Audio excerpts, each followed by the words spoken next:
הביטחון, והנה אנחנו רואים מאחורינו כבר את הורדת השער, קצין צה"ל מוריד את השער, וזהו 12 בלילה, סופים חי, נסגר בקהל האחרונה, השלג אומר עצמה, עוד שבוע בזמן.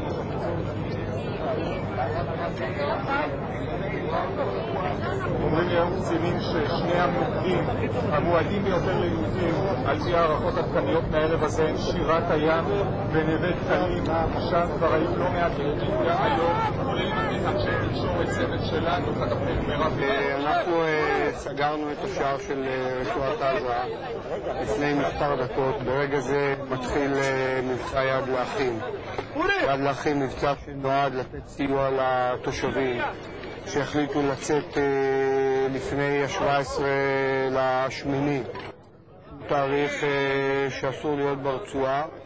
אנחנו נסייע להם ביומיים הקרובים לארוז את חפציהם, נסייע להם בכל דבר איכשהו להקל על כאבם כדי לצאת מן הרצועה עד הזמן שמותיר להם החוק למחות, וזה ה-16 בחצות.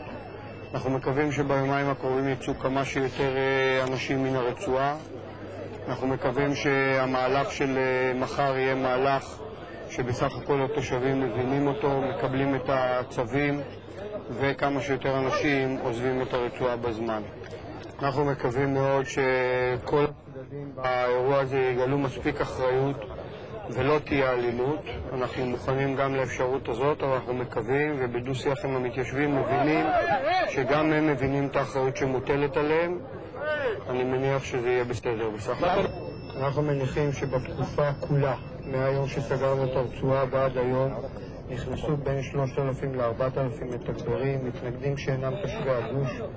אנחנו מניחים שהם יגלו התנגדות חלקם, אנחנו יודעים לטפל בהם, זה לא יעכב את התוכנית המתוכננת. מי שחייב שנתעמת איתו ונפעיל כוח יישאר מה-17 ואילך. אנחנו מקווים שכמה שפחות. הערכה שלנו שלא יהיו יותר מ-50% מהתושבים של גוש קטיף ורצועת עזה כולה אחרי ה-16 בחצות. אנחנו נסיים את המבצע בתוך 3 שבועות, את פינוי התושבים, את פינוי המיטלטלין והריסת התשתיות אנחנו כנראה נשלים בתוך 6 שבועות.